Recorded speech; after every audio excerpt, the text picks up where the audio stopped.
বাংলাদেশ থেকে আগত যেসব হিন্দুরা তাদেরকেও হয়তো বা বাংলাদেশে পাঠিয়ে দেওয়ার ব্যবস্থা হবে, যারা এইভাবে আইডেন্টিফাই হবে। কিন্তু আমাদের মনে হয় দেশে প্রচুর পরিমাণ লোক আছে যারা ওদের থেকে অত্যাচারিত হয়ে দেশে এসেছিল, কিন্তু তাদের যদি আবার চলে যেতে হয় কি বিপদ হবে, কিন্তু তারা কিভাবে বৈধভাবে ভারতের নাগরিক হিসেবে থাকতে পারবেন সেই নিয়ে আমাদের এই ভিডিও।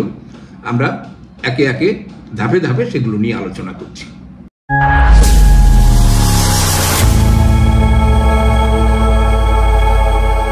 বাংলাদেশ থেকে যে হিন্দুরা অত্যাচারিত হয়ে ভারতে এসেছিল গত দীর্ঘদিন ধরে, স্বাধীনতার পর থেকে আসার যে ফ্লো, সেই ফ্লো 1971 সালের পরে সাময়িকভাবে একটু বন্ধ হলেও শেখ মুজিবের মৃত্যুর পর ক্রমাগত সেই ফ্লো বেড়ে গেছে। কারণ নানান অজুহাতে, নানান কারণে বাংলাদেশি হিন্দুদের উপরে অত্যাচার চলছে।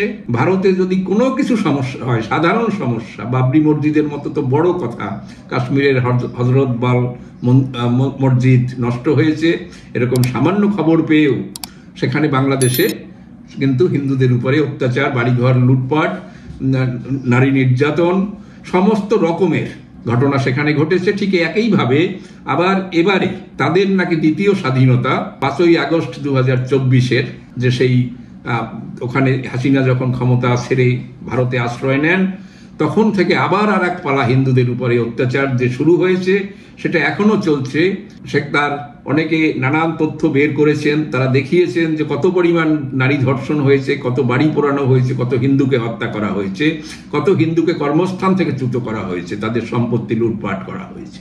কিন্তু ইদানিং সেই হিন্দুরা যারা ভারতে আশ্রয় নিয়েছিল তারা আর এক বিপদের মধ্যে পড়ে গেছেন ভারতে এসে। যদিও ভারত সরকার আগেই তাদের ভালোর জন্য কিছু কিছু ব্যবস্থা করেছিলেন, সিটিজেনশিপ অ্যাক্ট, যার মাধ্যমে ভারতের সিটিজেন দেওয়া হয়, তার নিয়মাবলী সেখানে দেখানো হয়েছে। সেটা অনেক সময় জটিল থাকে।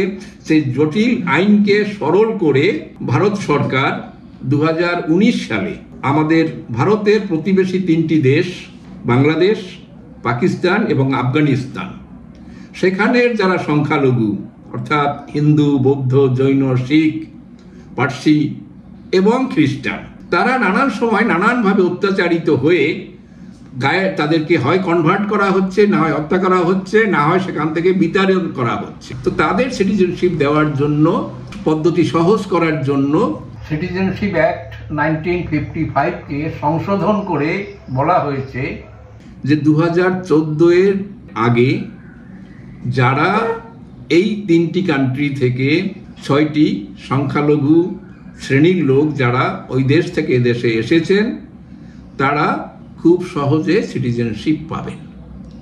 তার জন্য বিস্তারিত নিয়মাবলী, তা রুল ফ্রেম করে সিটিজেনশিপ অ্যামেন্ডমেন্ট রুলস 2024 যা ইস্যু হয়েছিল মার্চ 11, 2024 থেকে, তাকে পোর্টালে দেওয়া হয়েছে এবং বেশ কিছু লোক এই সহজ পদ্ধতির মাধ্যমে সিটিজেনশিপ পেয়েছেন। এবারে কি হলো, কাশ্মীরের পহেলগাঁওতে যে টুরিস্টদের হত্যা করা হয়েছিল পাকিস্তান এবং কাশ্মীরি টেরোরিস্টরা মিলে, তার প্রেক্ষিতে ভারত সরকার একটা কঠোর অবস্থান নিয়েছে। এই জন্য পাকিস্তান এবং বাংলাদেশের যেসব লোকেরা অবৈধভাবে ভারতে বসবাস করছে, দীর্ঘদিন ধরে এখানে ব্যবসা বাণিজ্য করছে, এখানে চাকরি করছে, এখানে কাজকর্ম করছে, এখানে পরিবার প্রতিপালন করছে, কেউ কেউ আবার দেশে বিয়ে করে বড় রকমের সংসার পেতে বসেছে, অথচ তারা অবৈধভাবে এদেশে বসবাস করছে। যদিও প্রাথমিকভাবে সরকারের লক্ষ্য ছিল একটি বিশেষ শ্রেণী, কিন্তু বাংলায় একটা কথা আছে যে হাড়ির দোষে সরা নষ্ট। এই হাড়ি সরার কাহিনী এখন আর বলা যাবে না, এটা অচলিত হয়ে গেছে। কারণ মাটির হাড়ি ভাত রান্নার সময় ঢেকে রাখার জন্য উপরে একটা মাটির ঢাকনা দেয়া হতো, তাকে বলা হতো সরা।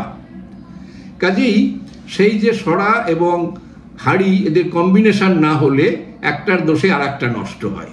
ঠিক সেইভাবে সরকারের যারা টার্গেট, এখন একটা শ্রেণীকে টার্গেট আলাদাভাবে করা যায় না, কারণ একটি গণতান্ত্রিক দেশ, আইন কানুন এখানে রয়েছে। এটা বাংলাদেশের মতো নয় যে সরকারের যখন যা ইচ্ছা তাই করতে পারে। এখানে আইন কানুন মেনে করতে হয়, কারণ সরকারের প্রত্যেকটা সিদ্ধান্ত আদালত বিবেচনা করেন। সেই জন্য তারা সমস্ত রকমের অবৈধ বসবাসকারী যারা, তাদেরকে এদেশ থেকে তাড়াচ্ছে। প্রথমে এসেছিল যারা পাকিস্তানের, তাদের উপরে। এবারে দ্বিতীয় পর্বে শুরু হয়েছে যারা বাংলাদেশ থেকে এসেছিল, এসে এদেশে অবৈধভাবে বসবাস করছে, তাদের তাড়ানোর প্রক্রিয়া। এই প্রক্রিয়াতে ইতিমধ্যেই বেশ কিছু অবৈধ বাংলাদেশিদের অলরেডি বাংলাদেশে ঢুকিয়ে দেওয়া হয়েছে, জোর করে তাদেরকে এদেশ থেকে বিতাড়িত করা হচ্ছে। এই নিয়ে ভারতের অভ্যন্তরে একটা শ্রেণী বেশ সরব হয়েছে যে এরা আশ্রয় প্রার্থী, এদের কেন পাঠানো হচ্ছে। তো ভারত সরকারের কথা হলো তারা আশ্রয় প্রার্থী, আমরা তাদেরকে আশ্রয় দেবো কেন? অবৈধভাবে প্রবেশ করেছে, তাদেরকে কেন দেওয়া হবে? যারা কোনো প্রয়োজনের কারণে যারা এদেশে থাকতে চেয়েছে, ভারত সরকার তাদের সিটিজেনশিপ দিচ্ছে। সেখানে হিন্দু, মুসলমান, খ্রিস্টান কারোর কথাই নেই। মুসলমানদেরও বিভিন্ন দেশ থেকে আগত তাদেরকে ভারতে সিটিজেনশিপ দিয়েছে। এমন নয় যে মুসলমানদের সিটিজেনশিপ দেওয়া হয় না। অথচ একটা শ্রেণী যারা সরকারের প্রতিপক্ষ, তারা প্রচার করছে যে না, মুসলমানদের এদেশ থেকে তাড়ানোর জন্য এই সিটিজেনশিপ অ্যামেন্ডমেন্ট অ্যাক্ট 2019। মূলত তা নয়, এটা হচ্ছে কয়েকটা শ্রেণী যারা তাদের নিজের জন্মভূমিতে থাকতে পারছে না, থাকতে না পেরে তারা ভারতে আশ্রয় নিচ্ছে। তারা ভারতে বৈধভাবে যেন থাকতে পারে সেই জন্য তাদের সিটিজেনশিপ দেওয়ার প্রক্রিয়া সহজ করেছে। এবং এটা শুধু হিন্দুদের জন্য নয়, হিন্দু, বৌদ্ধ, জৈন, খ্রিস্টান এবং পার্সিক, এই কয়েকটা শ্রেণীর জন্য। ফলে এখানে ওই ধরনের কোনো কথা উঠতে পারে না যে সিটিজেনশিপ কেড়ে নেবে। একবার সিটিজেনশিপ করতে গেলে তাদেরকে ধরে ফেলবে, তাদেরকে আটকে রাখবে, এইসব করে তাদেরকে ভয় দেখানো হচ্ছে। কিন্তু গত কয়েকদিন ধরে আমরা দেখছি সেই যে ভয় দেখানোর প্রক্রিয়া, সেটা কিন্তু বাস্তবে পরিণত হয়েছে সরকারের দিক থেকে নয়। পুলিশ খোঁজ খবর নিয়ে নানান জায়গায় দেখছে যে বাংলাদেশের লোকেরা এদেশে আছে, তারা এখানে ভোট দিচ্ছে। শুধু ভোট দিচ্ছে না, তারা নির্বাচন প্রক্রিয়ায় অংশ নিচ্ছে, পঞ্চায়েতের মেম্বার হচ্ছে। এবং এমনও শোনা যায় কেউ কেউ এমপি, এমএলএও হয়েছেন এদেশে, যারা মূলত ভারতের বৈধ নাগরিক নন। কারুর মা বাবা এখনো বাংলাদেশে আছেন, আত্মীয় স্বজন বাংলাদেশে আছেন, অথচ তারা এদেশে, ছেলে এদেশে এসে পড়াশোনা করে এখানে থেকে সে রাজনৈতিক ক্রিয়াকলাপে অংশ নিয়েও এদেশের পার্লামেন্টের সদস্য হয়েছেন। কাজেই এই যে অবৈধ প্রক্রিয়া, এটাকে বৈধ রূপ দেওয়ার জন্য সরকার এই কাজটি করেছে। অন্যদিকে আরেকটি সমস্যা দেখা দিয়েছে বাংলাদেশের থেকে আগত হিন্দুদের জন্য। কারণ বাংলাদেশের পরবর্তীকালে যারা এসেছে তারা ওখানকার তথাকথিত নিম্ন বর্গের লোক, দরিদ্র লোক, এবং তারা কেউ কেউ সেই ওরাকান্দি ধামের হরিচাঁদ মহাপ্রভুর তার অনুগামী। কিন্তু মতুয়া নেতারা এবং মতুয়া কর্তৃপক্ষ, তাদের বাড়ি ঠাকুরনগরে যে মতুয়া ভবন, তাদের বাড়ির লোকেরা তাদের নিজেদের স্বার্থ সিদ্ধির জন্য তারা প্রচার করছে যে মতুয়ারা হিন্দু নয়, এরা মতুয়া। তারা বলছে মতুয়া একটি আলাদা ধর্ম। বাস্তবে সেটা সম্ভব না, হওয়া উচিত নয়। এবং মতুয়া কোনো ধর্ম বলে হরিচাঁদ ঠাকুর নিজে বা তার পুত্র, যিনি সমাজসেবক হিসেবে আরো বিখ্যাত ছিলেন ধর্মগুরুর চাইতে, সেই গুরুচাঁদ ঠাকুর, তিনিও কিন্তু নিজেদেরকে মতুয়া ধর্মাবলম্বী বলে কখনো মনে করেননি। কিন্তু তাদের প্রজন্মের তৃতীয়, চতুর্থ, পঞ্চম প্রজন্মের লোকেরা তারা নিজেদেরকে দাবি করেছে যে আমরা মতুয়া ধর্মাবলম্বী। এই কথাটি যদি বলা হয় তাহলে তারা কিন্তু আরো বেশি বিপদের মধ্যে পড়ে যাবেন। কেন পড়বেন বলছি? যে এখানে হিন্দু, বৌদ্ধ, জৈন, খ্রিস্টান, পার্সিক, শিখ, এদের সিটিজেনশিপ দেওয়া হচ্ছে, মতুয়া বলে তো কাউকে দেওয়া হবে না। ফলে যারা নিজেদের মতুয়া বলে দাবি করবেন তারা কিন্তু ফেঁসে যাবেন। আমরা আরেকটি স্বতন্ত্র ভিডিওতে মতুয়া কেন একটা আলাদা ধর্ম নয়, মতুয়া স্বতন্ত্র ধর্ম হতে পারে না, কেন পারে না, হরিচাঁদ ঠাকুরের জন্ম থেকে আজকের বর্তমান সময় পর্যন্ত মতুয়া কেন সেপারেট ধর্ম হতে পারে না, এই নিয়ে আমরা একটা সেপারেট ভিডিওতে আলোচনা করব। উৎসাহী শ্রোতা এবং দর্শক তারা সেটা দেখবেন। কিন্তু আমি বলি, যারা এই মুহূর্তে ফেঁসে গেছেন, সেই সরার কারণে হাড়ি যাদের ভাঙছে, তাদের সেই ধরনের বিপদগ্রস্ত হিন্দু, বাংলাদেশ থেকে আগত হিন্দু, তাদের বলছি যে আপনারা যদি 14 সালের আগে এসে থাকেন তাহলে অনতিবিলম্বে এই পদ্ধতিতে আপনারা সিটিজেনশিপ অ্যামেন্ডমেন্ট অ্যাক্টের সুযোগ নিয়ে দেশের বৈধ নাগরিক হন। তার জন্য আপনি যে voter card, Aadhaar card, PAN card, ration card ইত্যাদি সংগ্রহ করেছেন, সেটাকে থেকে আপনি নিজেকে সিটিজেন বলতে চান, আপনি ভোট দিয়েছেন সিটিজেন হিসাবে, তাই সেই দাবি করতে চান, কিন্তু কোনো দাবি কিন্তু আপনার টিকবে না। কারণ অলরেডি প্রমাণ হয়ে গেছে যে এইসব ডকুমেন্ট থেকে সিটিজেন হওয়া যায় না। সিটিজেন হতে হলে আপনার সিটিজেনশিপ অ্যাক্টের আন্ডারে আপনাকে ভারতে নাম রেজিস্ট্রেশন করতে, তাহলে আপনি ওই যত কাগজপত্র পেয়েছেন সেটা বৈধ হয়ে যাবে। কিন্তু যতক্ষণে না পাচ্ছেন সিটিজেনশিপ অ্যাক্টের আন্ডারে নাগরিকত্ব, বৈধ নাগরিকত্ব, ততক্ষণে কিন্তু আপনার ওইগুলো সব অবৈধভাবে সংগ্রহ করা বলেই গণ্য করা হবে। এর মাধ্যমে যদি কেউ পাসপোর্ট পেয়ে থাকেন তিনি বিপদগ্রস্ত হবেন।